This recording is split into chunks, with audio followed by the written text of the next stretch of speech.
Hi, my name is George Jones, and I'm here to talk about my wonderful set of Maryland drums and what I basically like about this drum set. These are all handcrafted maple shells made right here in the USA. Uh, on the hoops, the bass drum hoops, we have 12-ply maple, and the toms are 6-ply. Snare drum being 10-ply with reinforcement hoops inside.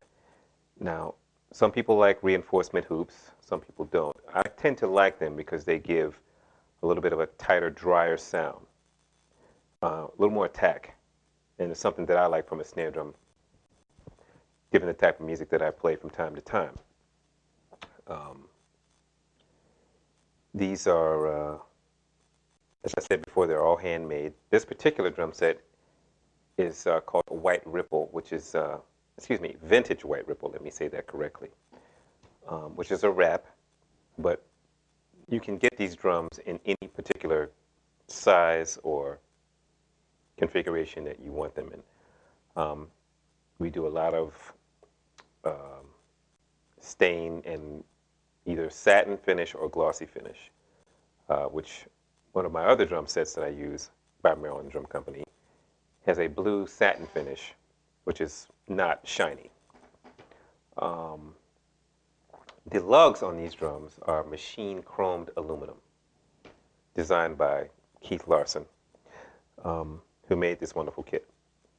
And we also have, the hardware we use here is Tay. One of the things I do like about the Tay hardware is that there's no holes basically drilled in the drum. And you can take this and slide the drums back and forth, as you can see here. Sometimes this works a little easier. But you can move them and adjust them, bring them closer or push them away with pretty much, not too much difficulty.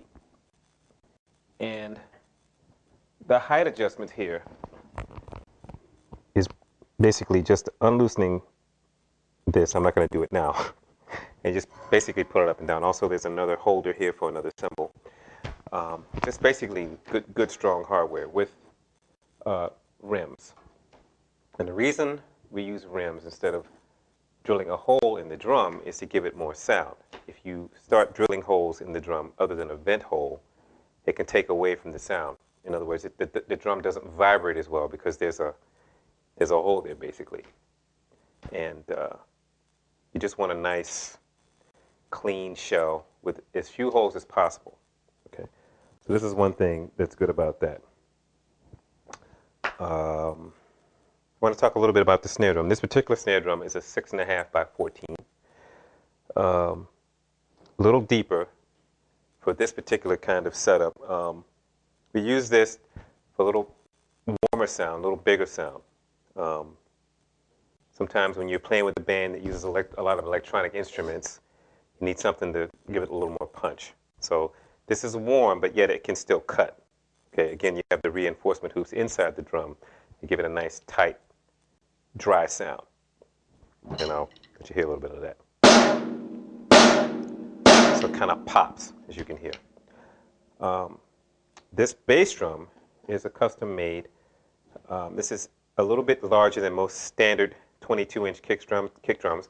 This is an 18-inch, so you got about 2 more inches in depth than you would your average 16 by 22-inch.